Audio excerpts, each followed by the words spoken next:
My name is Dottie Laster, and I help find missing and exploited children and adults.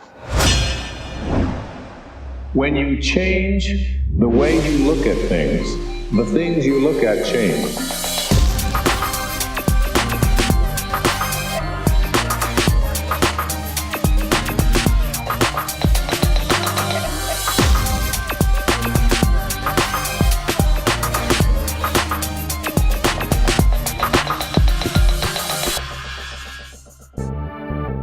Welcome to Awareness, a podcast that reveals the stories beyond the headlines.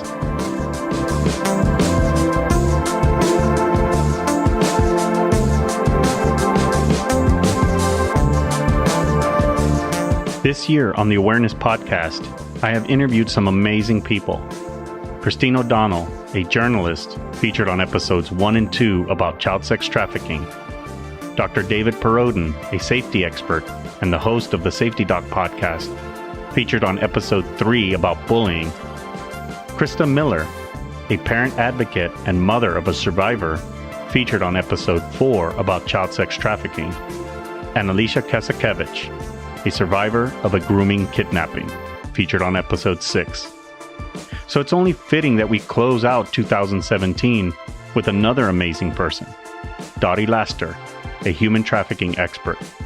Dottie will bring us 2 stories about grooming and trafficking, but those stories will be coming early next year. On today's episode, we're going to find out how someone becomes a human trafficking expert.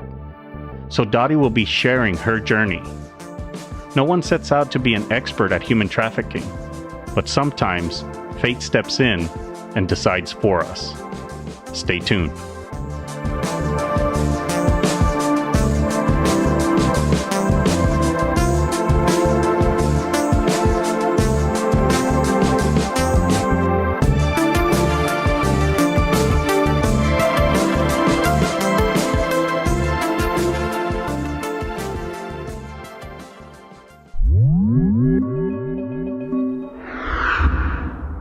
Dottie's journey to becoming a human trafficking expert begins when she was between 8 and 10 years old.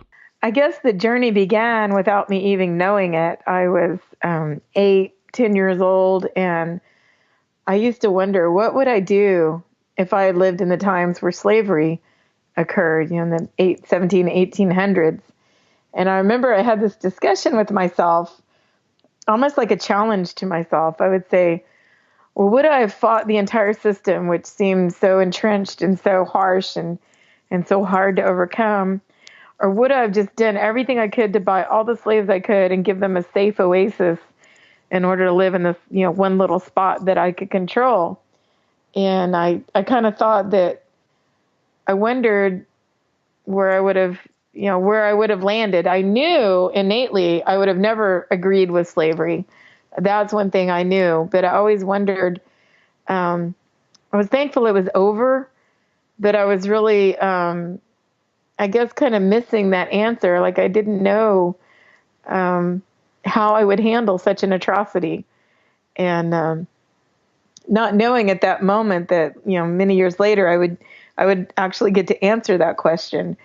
And so anyhow, I read Frederick Douglass when I was a kid, Lincoln, Harriet Tubman, I would just crave any information I could get about the people who stood up and risked everything to save others and actually did eventually change this horrible institution that even a little child knew was barbaric.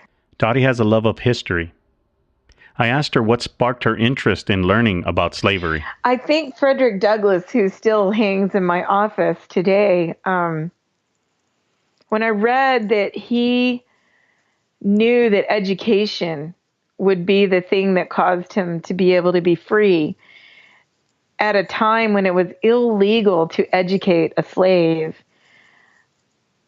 I just thought that was like, even as a little child, I have no life experience yet, but something in me knew that was an important concept, and I grabbed onto that much like the young Frederick Douglass did. Frederick Douglass, born Frederick Augustus Washington Bailey, was one of the foremost leaders of the abolitionist movement. which fought to end slavery within the United States in the decades prior to the Civil War.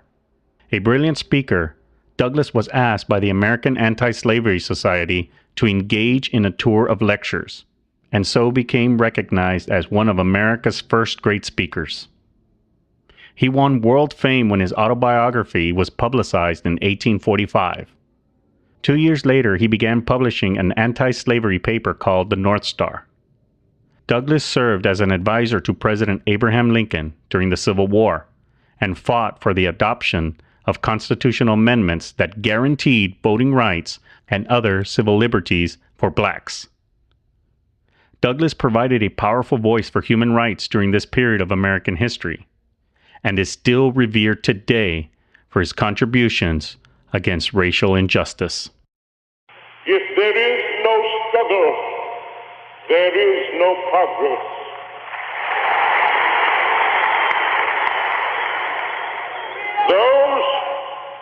Those who profess to favor freedom and yet deprecate and put down agitation are men and women who want crops without plowing up the ground.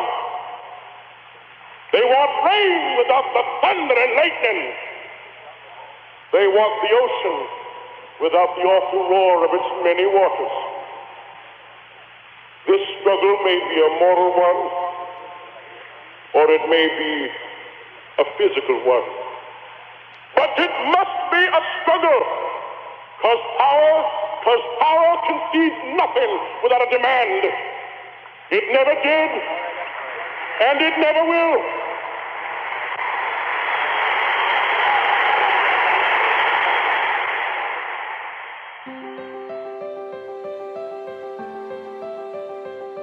It is easy to see why a young Dottie Laster was impressed by Frederick Douglass. I asked Dottie if she knew at the time what slavery was, or if she had been exposed to the term. I don't remember when it first occurred to me that slavery was something humans had done. When I was probably at this age and maybe a little younger, Roots had come out on TV. And back then, you have to understand, it was 3 channels and 2 of them were snow. And so when Roots, it was this long mini-series, and that was kind of unique at the time, this mini-series idea instead of just a one-shot deal. It disrupted my ability to watch TV because my parents didn't want me to watch it.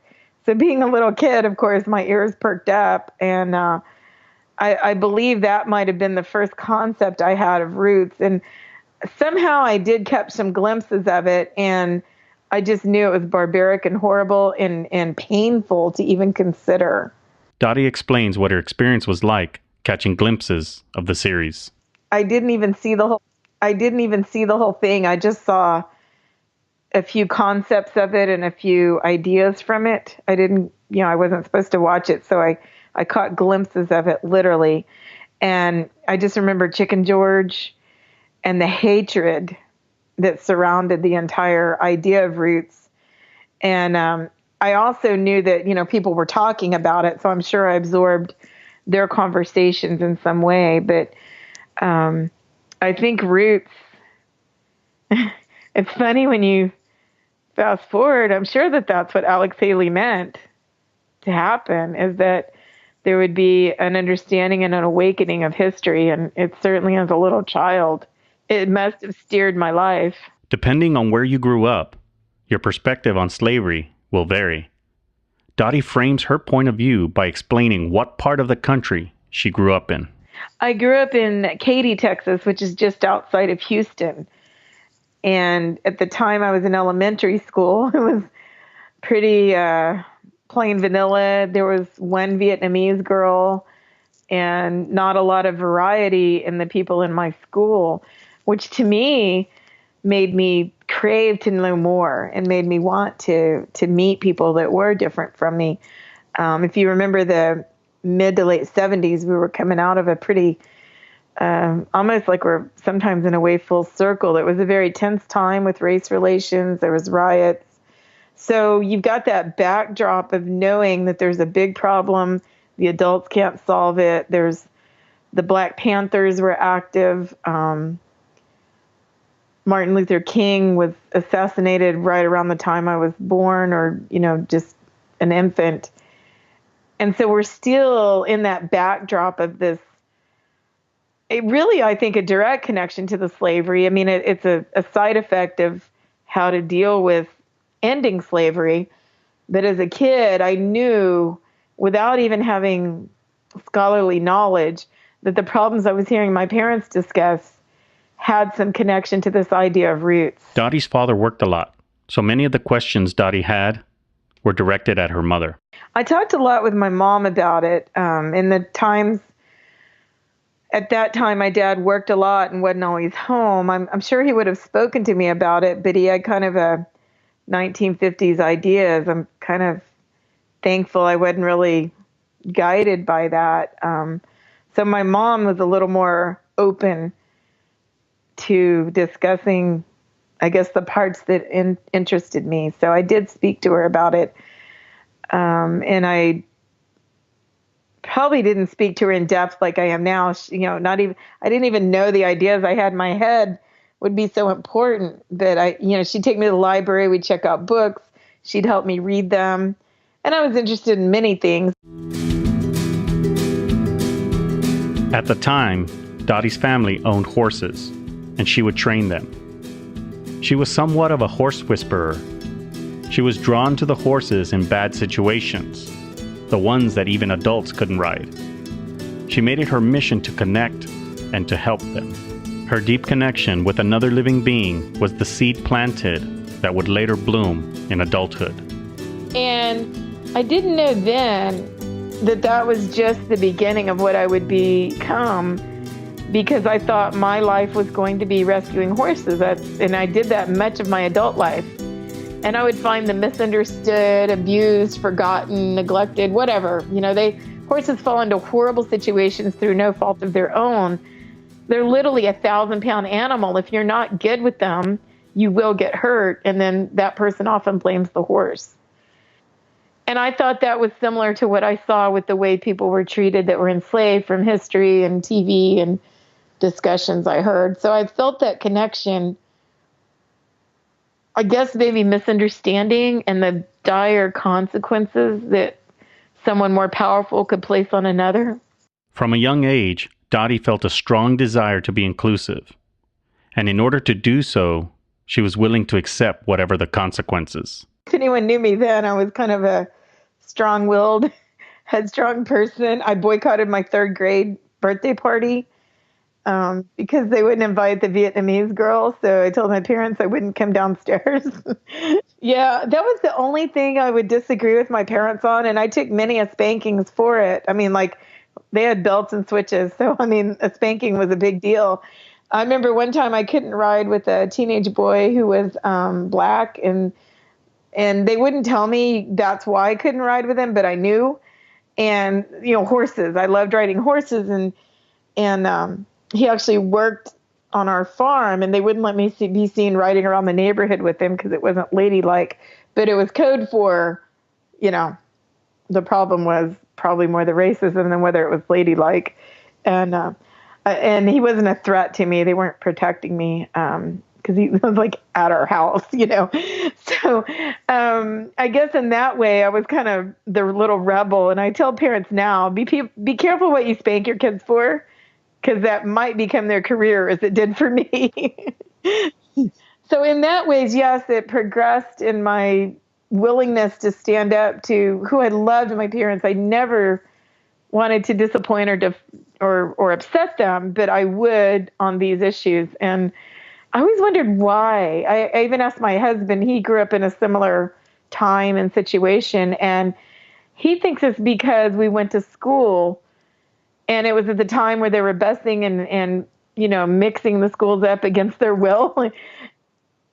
And, at the time, I didn't realize that maybe, although my school was pretty much vanilla milk, I don't know that we got anyone bussed into my school, but perhaps, just even those discussions of whether it was right or wrong probably cemented my my ability to stand up to my parents, who in no other way did I disappoint or argue with them. I really was a very passive child, except for these things. So in that way, yes. But as far as thinking I would do this, no, I was horse. Anything horse, I was doing it. I don't want to do anything if it didn't include a horse. And so I spent my life all the way into my mid-30s just immersing myself in horses. And then I had children and raising them. And when my daughter was born, I was 20, and I looked in her eyes. I was in college at the time, and I said, my only job is to be your mom. And I dropped out of school and raised these beautiful babies that I wound up with 2 children. And so that was it. I was being a mom, and horses let me have my kids with me while I could work. And I was going around taking the most hopeless horse cases and turning them into prize-winning champions. The discussion now turns to Dottie's education. Yes, I returned to college when my children began middle school and high school, so they were just starting to get where they had a full day and not needing me. And the real turning event that made me have the push in the rear to get back into college was there was a ship floating around the ocean. This was maybe 1998, 1997 possibly. And it realized the ship, whoever was running this unknown ship, realized that our U.S. military was monitoring them. And so the crew abandoned the ship in the middle of an ocean, in the middle of nowhere, and there were 80 children on that ship bound for what the news reported as slavery. And I was so angry. There was 2 things I was angry about. I wanted to know who owned the ship, who was going to receive these kids, who put those kids on the ship, and that awful crew that left them there. Like, I had an anger that as an adult, I didn't have a concept of prior to that day. And it was just a little quick news story, and I was hopping mad. It was really bad. And the second thing I was angry about is that I was in no position, I had no ability to be of service, to help these children or any others like them. Because I thought, well, if there's one, there's got to be more. And so that I literally, that kind of kick-started me into going down to the local college and signing up. And I went to a junior college, and I hadn't been in school in many years. I was probably a sophomore when I dropped out to have my daughter, and I thought, I don't even know where to begin. Computers had come into play. I was like, you don't need a lot of computers when you're riding horses. And it was a scary, scary thing to do, but I did it. I couldn't even turn it on. And we get into the software, and the professor would be off doing the lesson, and I'd be like, how do I open Excel? You know? So it was, I literally cried many times because that first year I was kind of jumping into whatever the technology had bypassed me, and I was struggling to catch up with the concepts as well as trying to find my college brain. You know, I'd been out not needing it, and actually I loved it. So I completely forgot why I was there. I was just there to get out the other door. Like, you walk in the door, like, how many boxes can I check off so I can get that degree, whatever it is, and then, you know, consider it done. So the first semester, I didn't even know if I had the ability to finish the semester. And the next thing I know, I'm taking 21 hours, and I'm looking at heading into a 4-year university, and I've got a graduation date in focus. And so that was the next several years, as just, how do I get out of this door? I'm awesomely amazed at the skills that I'm getting. I'm still running my horse business and getting my kids from school, and I barely slept. Dottie was pursuing an undergraduate degree in sociology, so her studies were focusing her on the aspects of life related to social relations and institutions. I asked her if she still had the story of the abandoned children on her mind as she progressed through her coursework. No, that story was gone from my head. I literally was running on sleep deprivation and exhaustion and fear of not succeeding. I'm so silly now that I was so scared. I started making A's, and I made the dean's list, and then it was more pressure because I didn't want to lose that. So I honestly did not remember why I got myself into school, except I want to get a degree. And maybe that's good because I stayed completely focused on getting that degree. But it becomes important later in my second degree, which I went on. Remember, I started going, I can't even complete a semester at a junior college. I did graduate and go into a master's program. And if you'd have bet me on that first day that would happen, I would have taken that bet and said, you're wrong. There's no way. Well, then I went to see what my new degree would get me as far as like salary. And I went, oh my gosh, that's less than I make as a horse trainer. So I go, okay, we're not done. I need to get back in. And so at that point, I had some student loans and pressures, and I went, whoa, $7.50 an hour is not going to pay those back. So I was wondering what to do. I checked out some vocational schools, and one of them was a computer science course. And I was such a ding dong, I did not take that route, which probably would have paid those student loans off and then some. I thought, oh no, why would I do that when I could get a master's for 4 times as much money? So I chose the master's, but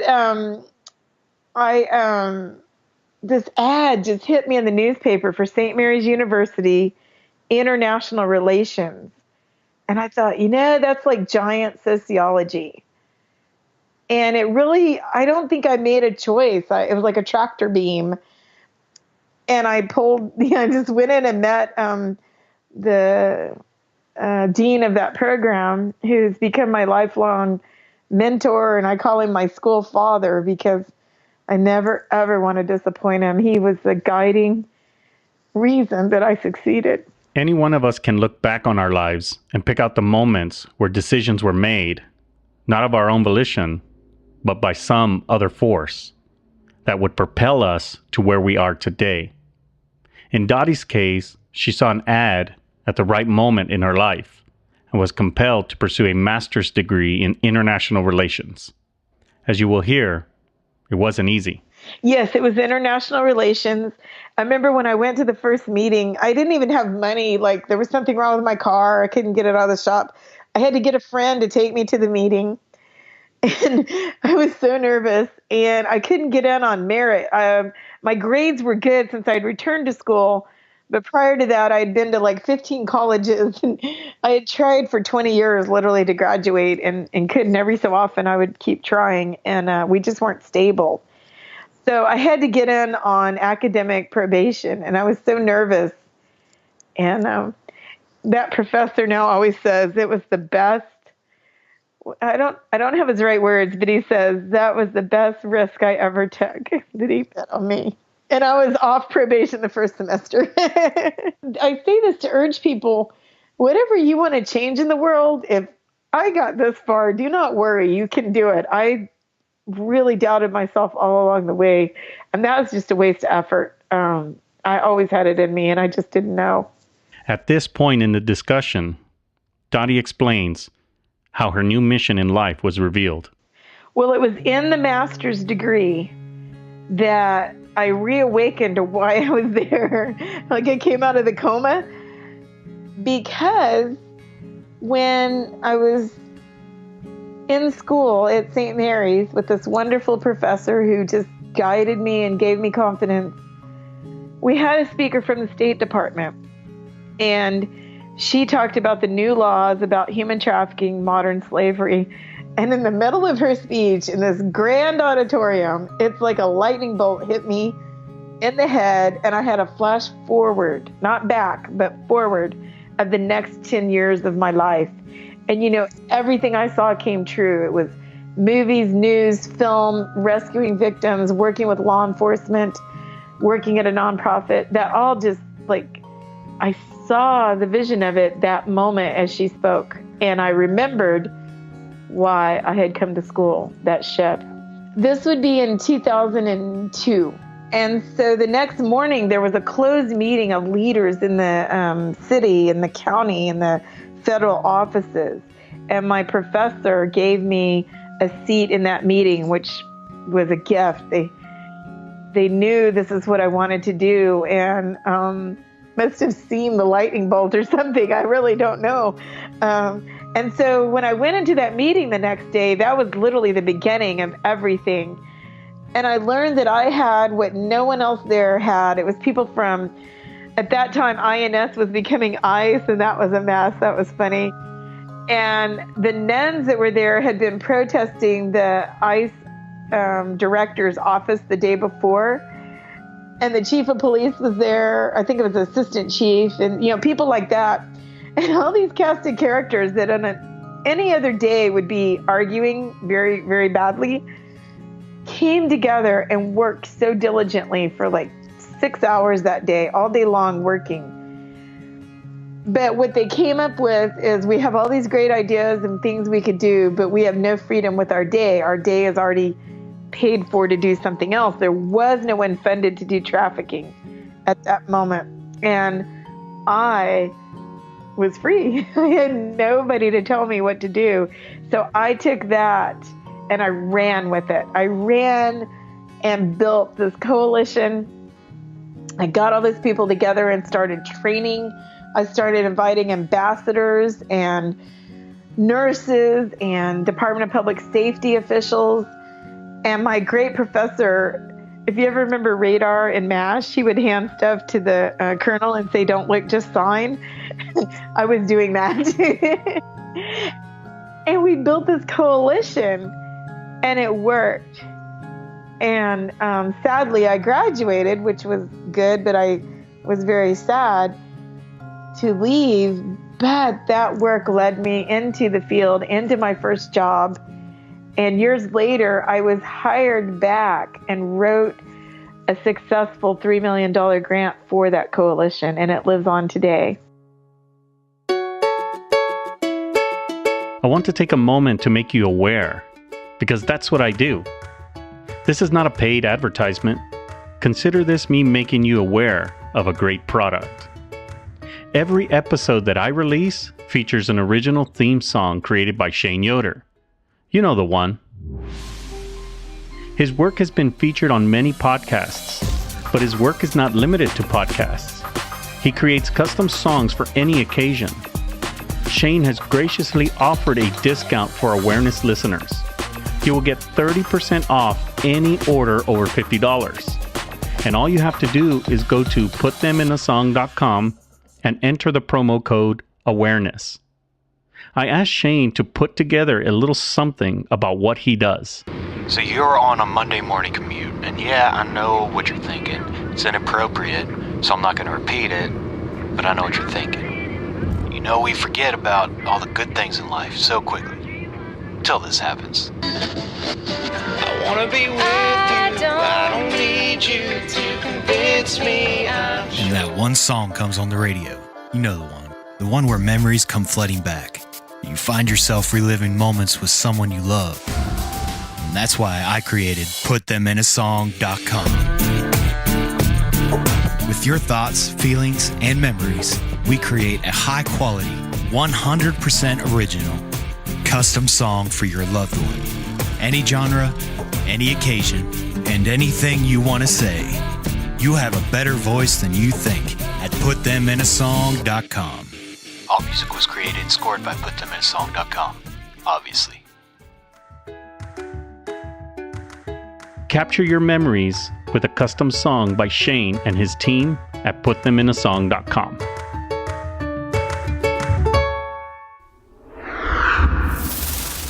Human trafficking is not a subject that people are ready to discuss. Partly because it's believed that it is not a big problem anymore, and partly because it comes with having to face the fact that society has not progressed as much as we would like to believe. So I was interested to know if people were willing to help Dottie. The beginning, it was very easy to attract people. It was, oh my gosh, this happens. Oh no. Like, just like I had felt that, well, I can't sit with this happening. And then once I wrote $6.5 million total in grants to work on this. And I found that once I would get the grant funded people within the task force would be assigned to this, and it may not be what they wanted to do. And that's where it became very difficult to, that's when I got more of the, reluctance and blowback and drawback. But, people that were willingly brought in, that was really the magic, and it still is today. Human trafficking can take on many different forms. Dottie explains her point of view when it comes to the different types of trafficking and how she keeps it straight in her mind. Well, I call them cans of soda. And the reason I do is I equate it to the branding and marketing of different types of soft drinks, which are basically sugar, water, and some carbonation. You've got Coke and Dr. Pepper and Sprite and Mountain Dew, beautiful commercials on all of these. That Mountain Dew, I think of snowboards or water sports, and Dr. Pepper, I remember Mark Harmon was the Dr. Pepper guy, so you think of him, or, however you learned about Dr. Pepper. Coke, you think of polar bears and Christmas and, beautiful commercials. And so, but when you strip all that away, the marketing scheme, the color scheme, it's still just sugar, water, and carbonation. And that's what trafficking is. So it poses as many different things. It could be labor. Maybe somebody's a domestic servant in a house. Maybe somebody's forced to work in a brothel. Maybe somebody is doing online pornography and you don't see why they're there. You think, oh, they're so happy and willing. Maybe it's a construction worker that actually works in your neighborhood and looks like he's happy, but the scheme is not revealed. It's kind of dressed up in the package and the pretend that we're looking at, that we all feel comfortable with watching and think nothing's wrong. Maybe it's a restaurant worker in one of those Asian all-you-can-eat buffets, or magazine sellers that come door to door and try to sell you magazines. There's just many schemes: nail salons, massage parlors, online prostitution. Here on Awareness, we have only looked at one aspect of human trafficking, specifically child sex trafficking. But as Dottie mentioned, there are many other types, and they are all around us. Chances are good that you've been exposed to it without even knowing it. It has been ingrained in our lives. Yes, it is literally on most corners. When I worked in Houston, I brought film crews from New York and LA, and they go, "It's on every corner." I go, "Yeah, that's what I'm trying to show you." So some cities have a bit more draw than others, that I say wherever here is for you, that's where it is, wherever here is. So I live in a town of 48,000, very conservative, German heritage, historical. Literally, we have a downtown square that gets closed off at Christmas and Santa Claus comes in a fire truck. I've worked dozens of cases here, sadly. And that's when I realized wherever here is, even your hometown, bad guys have found it. Well, I think we've all seen it, whether we knew it or not. I mean, I had seen it before I did this, and I knew it was wrong, but I didn't know what it was. Like, I would see workers in bad situations, and I'd try to talk to them, but of course they wouldn't talk. And I'm like, oh, duh. Of course, now it makes sense. I had seen the magazine sellers. The people that go around and say they're deaf and hand out the keychains. There's been cases from those. You may or may not have noticed that I don't use a lot of stats on this podcast. I want to focus on the stories. And the reason for this is quite simple. As I researched the stats, I realized how underreported human trafficking is, and Dottie confirmed it for me. Well, that's the thing. There's a few, they're not really accurate. So those of us that have worked in it a long time, we kind of feel, the stat question.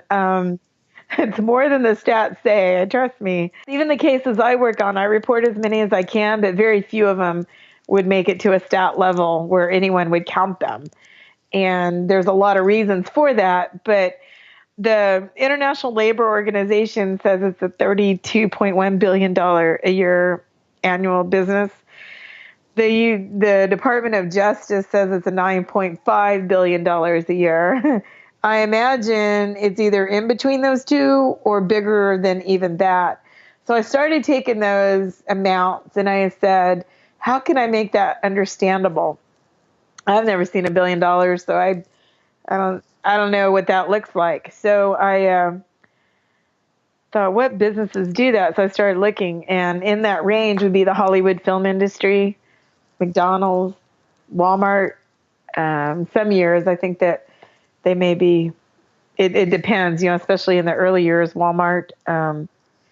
And so then I go, well, how many McDonald's are in my town? I live in a town of 48,000 with a pretty major freeway through it. We have 5 McDonald's in our town.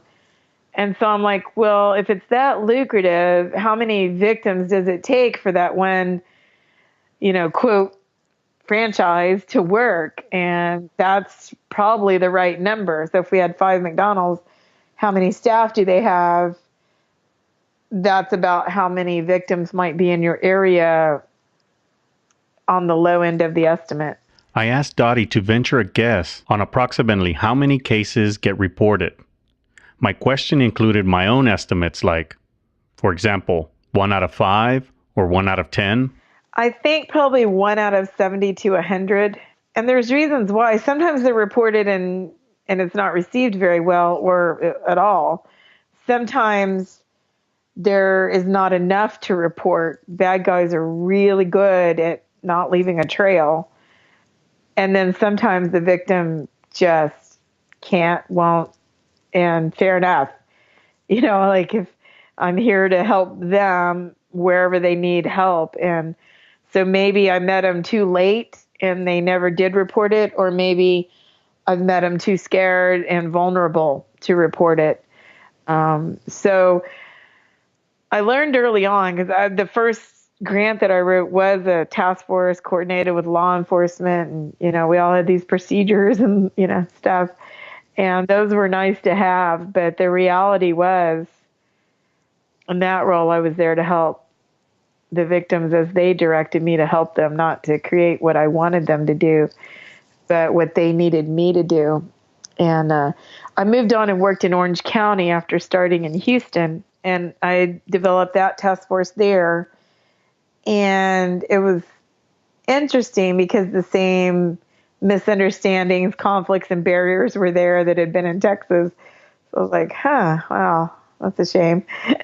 Now over the years, I know it's like task forces kind of go through a life building or development, like lifespan development. And so those conflicts and frustrations are growing pains, and everybody is doing it right, even if, because now I get calls from all over the country and they'll describe, the frustrations they're having. I'm like, you're doing it right. Keep going. Go back into the war. Put your head down, duck. Because there's just this nuts reaction, especially if there's children, money, and commercial sex. When you get those 3 things involved, I think everybody spasms into some ridiculous perception of reality that's not accurate. I asked Dottie if she had worked on any cases that involved child sex trafficking. Unfortunately, yes, I've seen many, and I pray for the day I never see another one. And I followed up the question about the age ranges she saw. Well, my youngest one was about 3 years old, and then on up into college age. So parents don't get a break here to say I'm clear, of any certain, I'm okay, I'm good because my child's a certain age. I've had one that was 28 that was lured at college, 26, 23, 15, 13, 12. Not so many between the very young age and the middle school, but certainly possible. When I first spoke to Dottie, I was surprised when she mentioned that she had cases of adults being groomed into trafficking. We will be bringing you one of these stories on a later episode. This just goes to show that these predators are master manipulators. And as I mentioned in the last episode, they are predators of opportunity. That's correct. And I think the young adults are at much, sometimes even more easily manipulated, because they're balancing that rocky road that we all did between being a child and being an adult. We don't turn into an adult at 18, even if the law says so. We're probably the dumbest in our life, and we don't know it at all, because we think we're brilliant now that we finally reached that magical age and that we're going to take control of our life. But any of us with life experience know that getting into a safe, successful adult life isn't instant, and nor is it without mistakes and misjudgments. And for you and I, probably the time we grew up, our mistakes, they could have been lifelong, but they were probably just speed bumps in our development. But now, with the internet and the lucrative nature of trafficking, that simple mistake of being rebellious could turn into losing your future. We are fortunate to have witnessed a monumental shift in communication. As with all shifts in communication throughout history, there is much good to be done, but there is also the bad that takes advantage. We are in the midst of such a shift. It started on January 9th, 2007. This is a day I've been looking forward to for 2.5 years.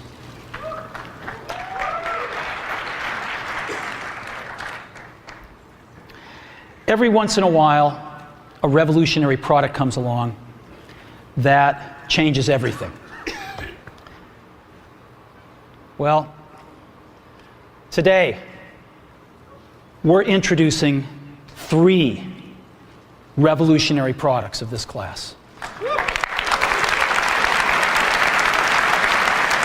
So, 3 things: a widescreen iPod with touch controls, a revolutionary mobile phone, and a breakthrough internet communications device.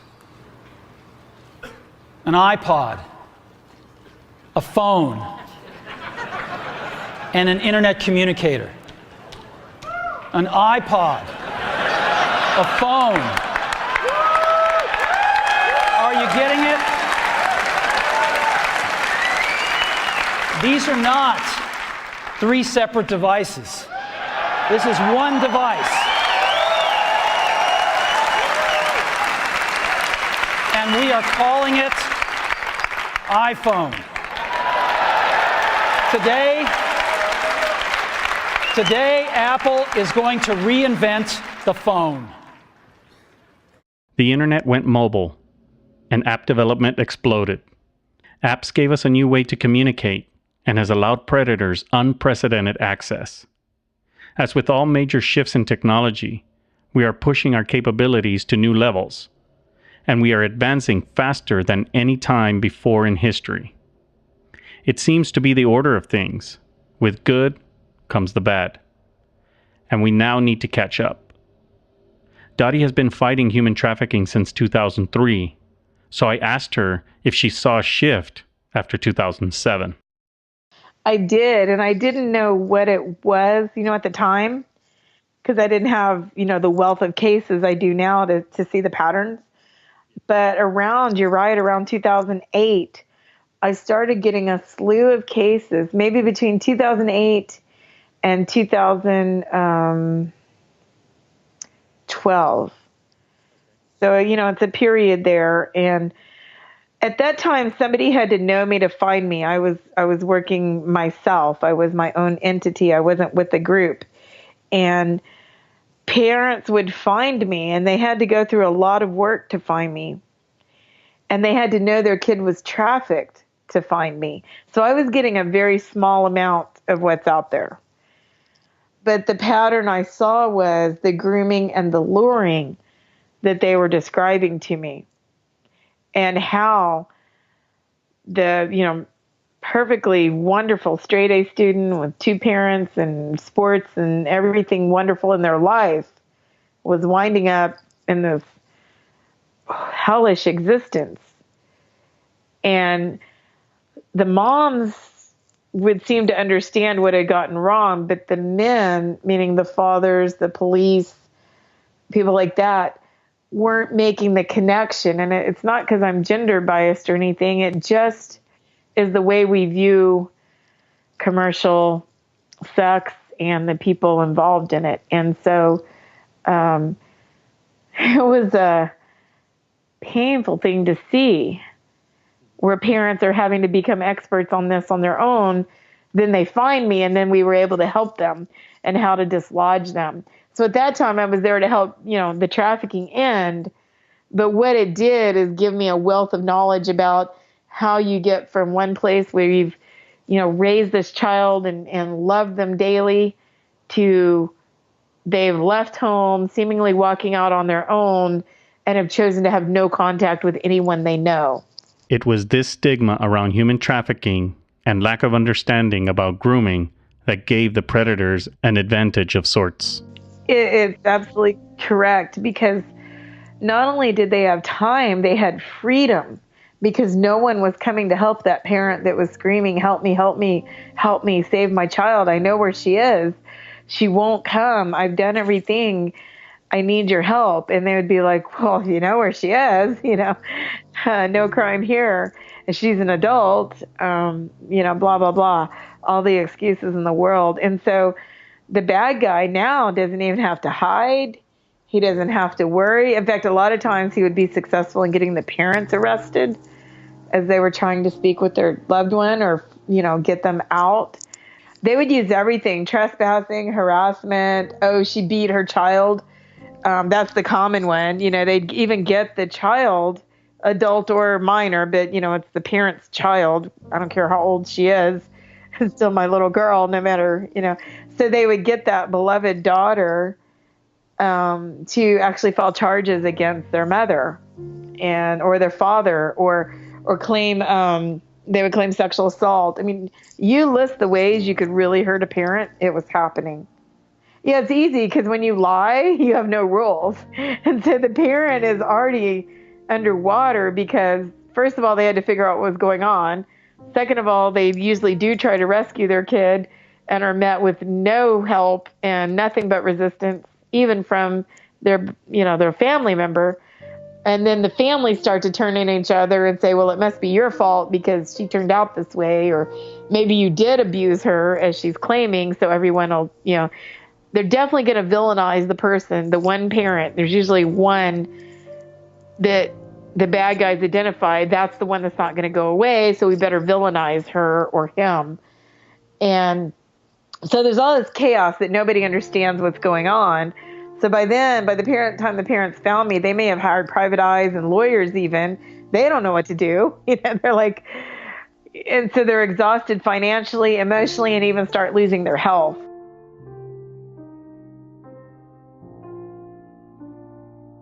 I was curious to know if traffickers are women as well. So women are overrepresenting, meaning there's more of them, both as victims, a majority, and traffickers. So there's a majority, an overrepresentation of women in both roles as victims and traffickers. And that's stunning when you think about it, because sometimes they're victims that turned into traffickers, and sometimes they're just vicious. They weren't victims. They were greedy or I know I talked to a couple that were traffickers, all and out traffickers, never even apologized, going, that's what I was. No, I'm not now. And they had some pressing need that they had to fulfill, usually monetarily. They were marginalized in trying to meet that need, whether it was, I know one was trying to get money to fight for her children in court. And so she became a victim and then figured the system out and became a trafficker. So you know, that would be a real study, is to look at all the reasons why the women did wind up as traffickers. I don't know if that's been done, but in my experience, there was some exploitation or need that they felt this was the choice they had. They had tried other ways and weren't meeting it. Now, it doesn't excuse them, even if they were victims. I've met victims who chose to die rather than hurt the next victim. And that's why I met them, because they escaped. because they chose not to hurt someone else. And then I've met a few that chose to actually be part of the trafficking. And it's unfortunate, but at some point they do cross that line and go from victim to perpetrator. And, I'm okay with punishing that, even if I can be compassionate as to how it started. But we can't. I just, when you see how horrible it is for someone to sell another's body, boy, I don't know. I can't speak for being in that situation, but it certainly is a horrible thing to witness.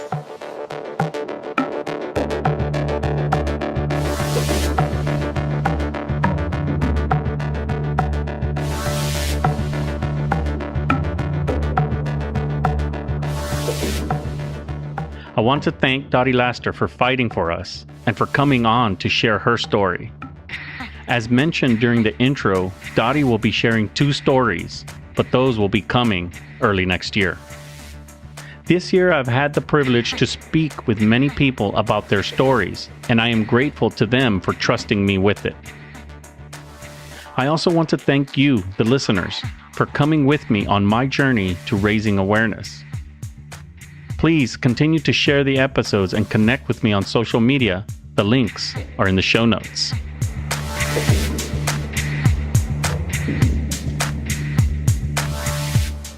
And that's going to do it for this episode and for 2017. For those of you who have joined the discussion groups and have engaged, a special thanks. Thanks to Shane Yoder and his team at PutThemInASong.com for the theme music. Thanks to Ed Luby for the awareness logo, and thanks to my family for allowing me to do my part to help raise awareness. Until next time, stay engaged and stay aware. I'll talk to you soon.